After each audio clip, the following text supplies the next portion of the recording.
വളരെ സൂക്ഷിക്കണം. അങ്ങനെ അവൻ അതും പിടിച്ച് കൊട്ടാരത്തിലെ എണ്ണമറ്റ കോണിപ്പടികളും വരാന്തകളും കയറി ഇറങ്ങി.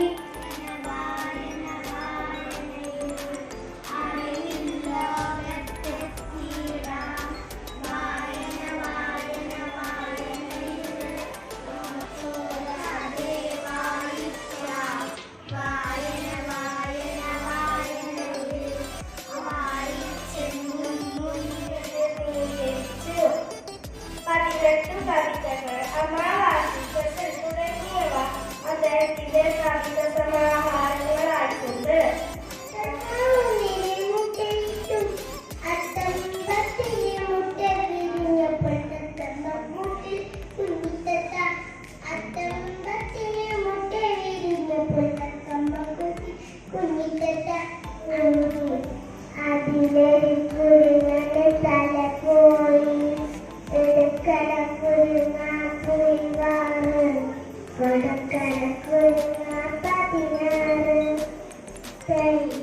വായനയാൽ നാം സ്നേഹിച്ചാൽ നേർവഴി കാട്ടും ചങ്ങാതി, തെറ്റേതെന്നും ശരിയേതെന്നും ചൂണ്ടിക്കാട്ടും ചങ്ങാതി.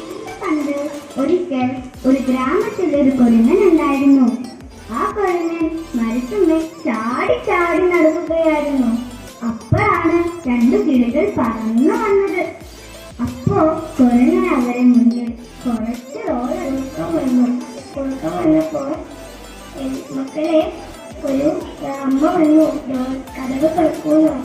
അപ്പൊ കുട്ടികൾ പറഞ്ഞു, ഞങ്ങളുടെ അമ്മയുടെ ശബ്ദമല്ല ഇത്, ഞങ്ങളുടെ അമ്മയുടെ ശബ്ദം തേൻ പോലെ നല്ല രസമുള്ള ശബ്ദമാണ്. പണ്ട് തൊട്ട് ഒരു കൊച്ചു ഗ്രാമത്തിൽ ഒരു ബാലൻ ഉണ്ടായിരുന്നു.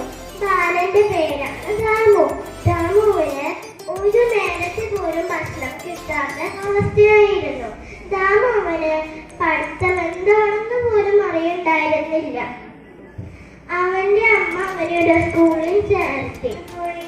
ഒന്നാമൻ പറഞ്ഞു, കൂട്ടുകാരാ, എനിക്കിനി വയ്യ, ഞാൻ ഇനി അല്പം വിശ്രമിക്കട്ടെ. അല്പം നേരം കഴിഞ്ഞപ്പോഴേക്കും ഒന്നാമൻ മോരും വെള്ളത്തിൽ വീണു ചത്തുപോയി. എന്നാൽ രണ്ടാമൻ ശ്രമം തുടർന്നുകൊണ്ടേയിരുന്നു.